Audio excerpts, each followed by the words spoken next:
Yo, what's up guys? Before we get started, this video is sponsored by Ace Defender, a high quality SRPG that I've been playing recently that combines turn-based RPG battles with tower defense elements. I've been having a lot of fun and this game is filled with content with 40 plus chapters, 2,000 levels, and 48 legit heroes to use that you can level up, combine, and equip gear to, and there's 2 new heroes added every 2 weeks. Of course, there are various game modes such as PvE where you can explore the world, PvP to battle real players around the world, and conveniently you can even adjust gameplay speed to suit your needs so you can play how you want to play. And now there's a new hero in the game called Brenda the Demon Spear who does insane damage in battles, and she can even limit her opponent's damage and recover health on her own. And if that's not enough, there is a new role coming to the game called Realm of Deities where you can build your castle, develop technology, and train soldiers to conquer the city for endless treasures, new rewards, and new battles. It's honestly gonna be awesome. And now is the best time to start playing. New users who download the game from the link in the description will get 10 Royal Recruit tickets after completing Chapter 2 Level 8. You can use the tickets by clicking Sky City, Tavern, and Recruit 10x. So go battle, go explore, go check out the heroes, and go wowed out in this awesome SRPG, and who knows, you might even see me on the battlefield. Use the link in the description so you can start playing Ace Defender now.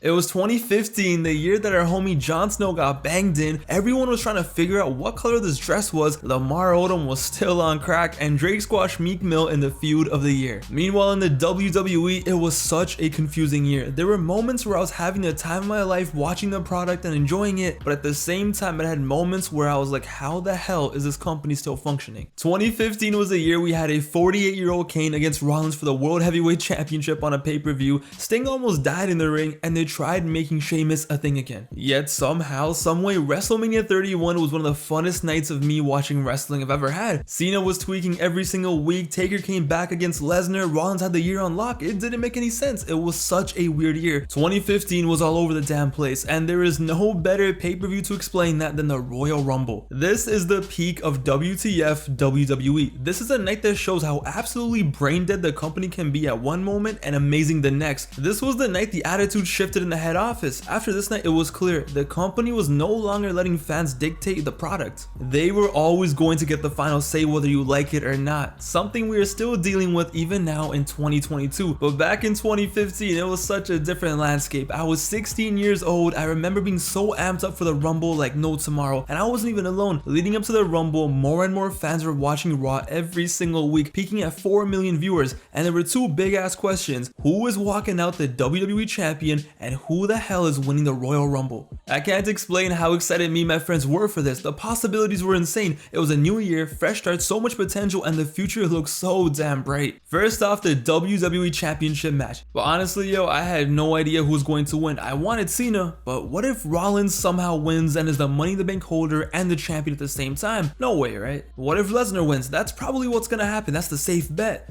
But you never knew. If you look at online predictions, some of course thought Lesnar was gonna win, but so many people thought that Rollins walks out a champion after cashing in, and who knows, maybe Cena wins because a main event with Cena at WrestleMania always sells. But also, Lesnar's contract was expiring at Mania. Remember the last time Lesnar left at Mania? Like, what were they going to do? There was so much intrigue, anything could have happened. It was just a fun dynamic, but what made it even more intriguing was of course the Royal Rumble, because whoever won that match was gonna fight the winner of the Royal Rumble in the main event of WrestleMania. The 2 wrestlers that everyone agreed had the most likelihood to win were Roman Reigns and Daniel Bryan. One was going to make the crowd very, very happy, and the other was going to make them very, very mad. Was Roman Reigns going to win and go take on Cena or Lesnar or his former partner Seth Rollins?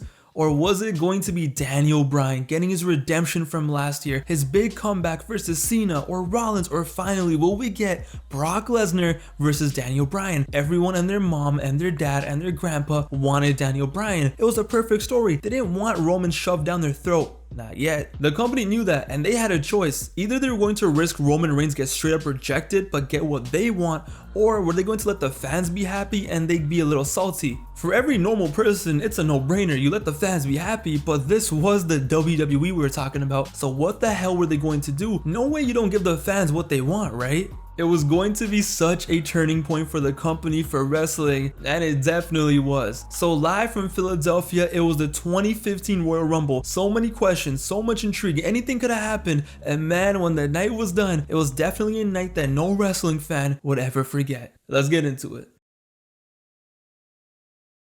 After 90 minutes of absolute buffoonery, the fans were standing and it was time for the real show to start. And when John Cena's music hit and the fans booed, I remember vividly just sitting there watching with the biggest smile on my face. Rollins came out with J&J's security looking so slimy and disgusting, the perfect heel, and lastly the Beast walked out. The crowd was hot, I was hot, the Bellas in 2015 were mad hot, and once the bell rang, I'ma be honest, for 22 minutes we got one of the best matches I've ever seen live in my life. This match was a straight up classic. This is the match you show someone who's just getting into wrestling on how special wrestling could be. These three put on a classic and they didn't care. They didn't take it easy. These idiots were throwing each other around like they actually hated each other. Suplexes, top rope knees, thrown into ring posts. This was like a match straight from Here Comes the Pain. They definitely had the stamina meter turned all the way off. Nobody was safe. You tried doing one move and another man would just pull up and clap you. 5-knuckle shuffle, more like German suplex, GG, thank you for coming. At one point, Rollins did a springboard and Brock Lesnar just casually caught him with the F5 in midair. He catches him, he's all off balance, stumbling and tumbling, doesn't matter. Boom, F5.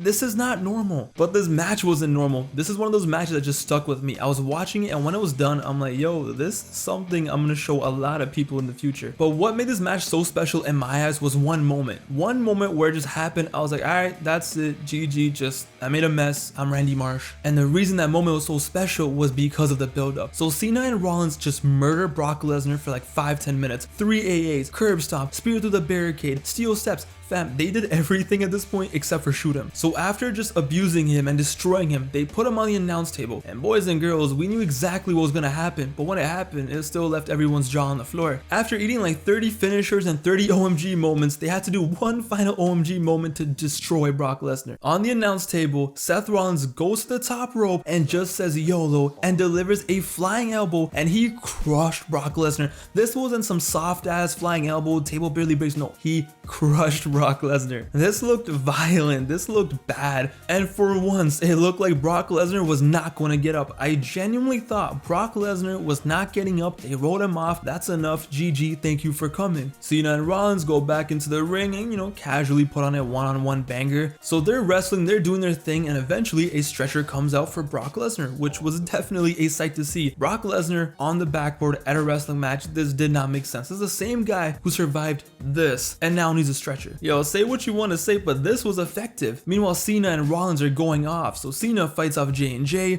Rollins kicks out of the AA, and the whole time the crowd is just absolutely losing it. Just when you think the match can't get any better, it somehow got better. So eventually, after like 12 minutes of fighting, Cena gets clapped with the curb stomp, but he still kicks out. So Seth Rollins has to do something crazy. You know, he has to pull out another finisher, another move. He has to do something to finally put away John Cena.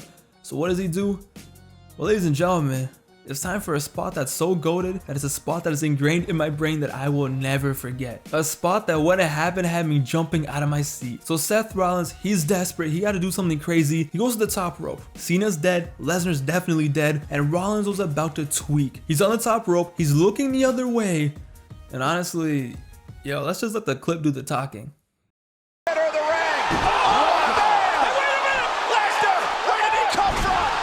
The man pulled out a Phoenix Splash, and then Lesnar ran into the ring like a man possessed, like a man on meth, and suplexed Rollins to hell. I just love this spot. First of all, the shock of the move Rollins pulled out, plus Lesnar just coming out like nothing even happened to him. This is wrestling at its best. I jumped out of my seat watching this. It still gets me hyped. This is just pure adrenaline. This is just pure awesomeness. This is what wrestling is all about. Brock Lesnar he's so goated. He's such a beast. So Lesnar throws out Cena, takes a briefcase shot to the head. He don't care. He ain't pussy. Doesn't matter. F5.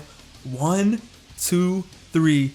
Brock Lesnar won the match. I just don't know what to say. It's one of those that if you know, you know. You gotta see it to believe it. Like I said, this is a match you show a new wrestling fan to show them the magic of wrestling. Cena and Lesnar added another all-time great match to their belt, and Rollins officially arrived at this very moment. This was the match where I'm like, you know, okay, Rollins is going to be the man. It ended up being his wife, but that's fine, you know, it happens. Such a classic match, unforgettable match, and I don't even care. Lesnar only did suplexes on his finisher. I don't care. Was he out for 10-12 minutes? Yeah, I don't care. That's what made it special, because Brock Lesnar is such a beast. He took all that damage and you still couldn't stop him. And it was set, yo. Brock Lesnar was going to the main event of WrestleMania. It was hype, it was exciting, but the question was it going to be Daniel Bryan or Roman Reigns? And this is where the anxiety settled in.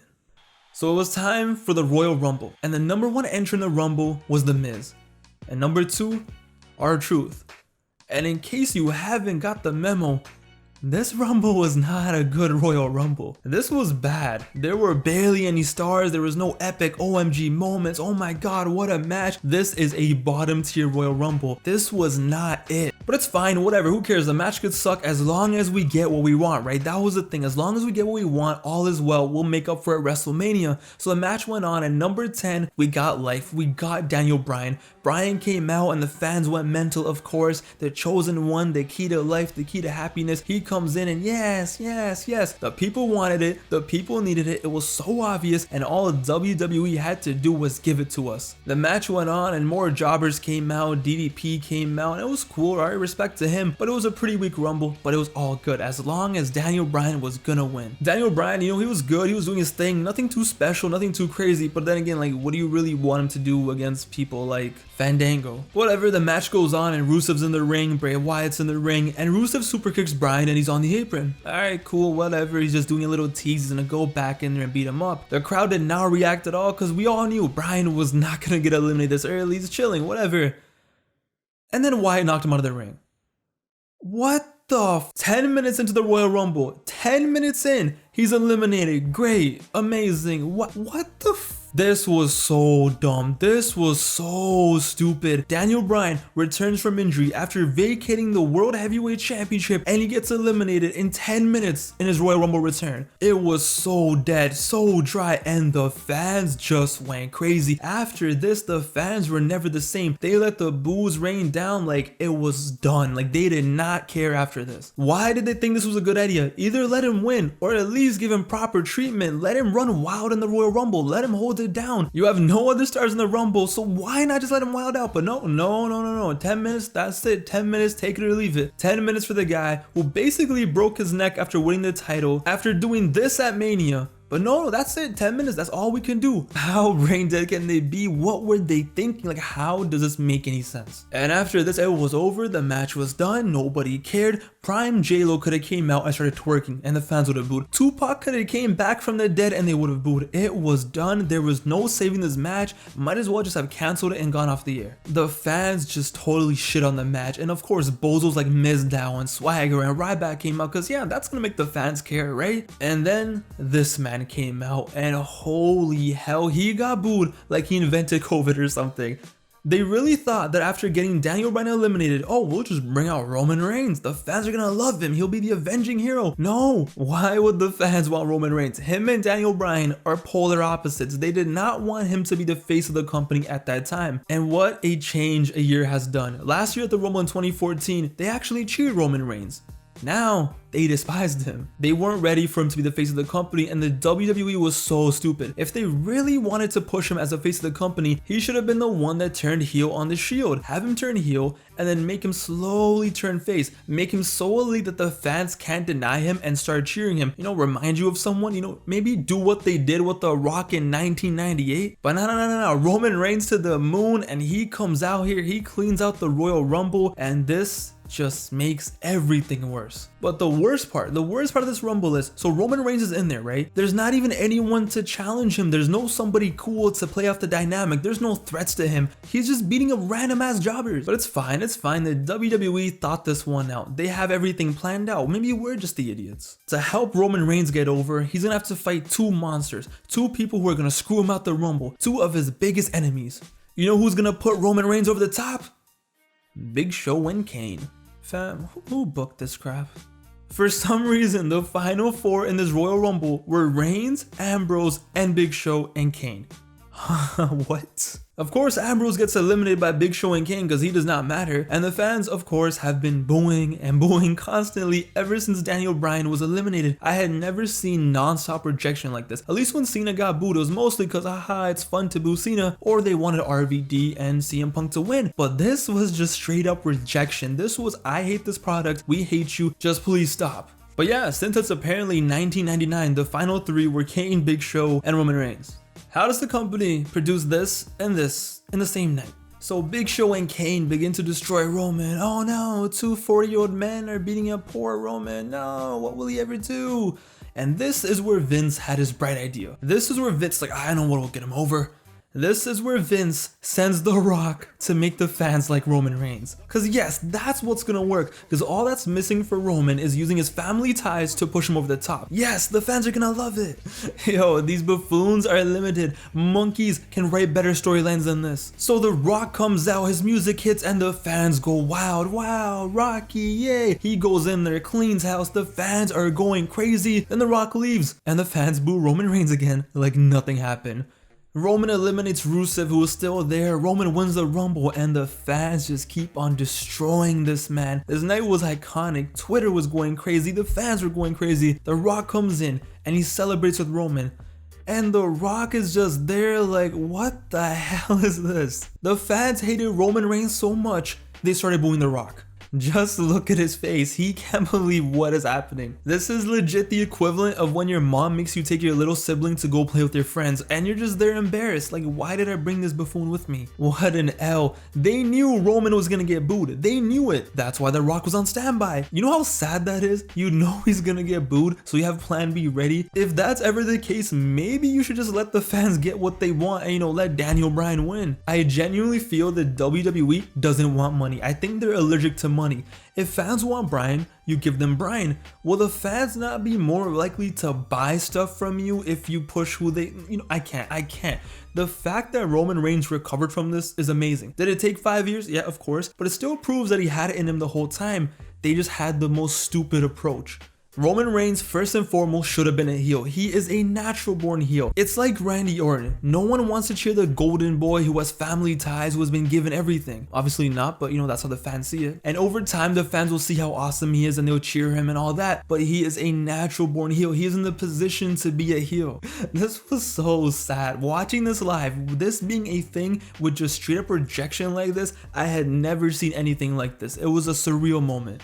This was the night where the WWE was just like, nah. This is what we want. This is what we're doing. We don't care. It was just sad. And yeah, sure, it worked out. The Mania main event was amazing and the ending was even better. But on this night, this was a mess and the build up to Mania was just as bad. And this set a horrible standard. Now, sure, you don't always want to just give the fans what they think they want. You need to have a balance.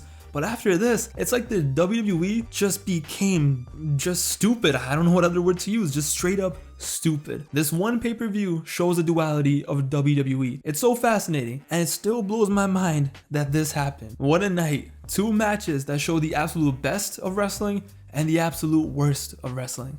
What a special time in wrestling, something that needs to be studied and looked upon, and I don't even know. Ladies and gentlemen, this was what made the Royal Rumble 2015 pay-per-view so awesome, yet so bad. What a lifestyle.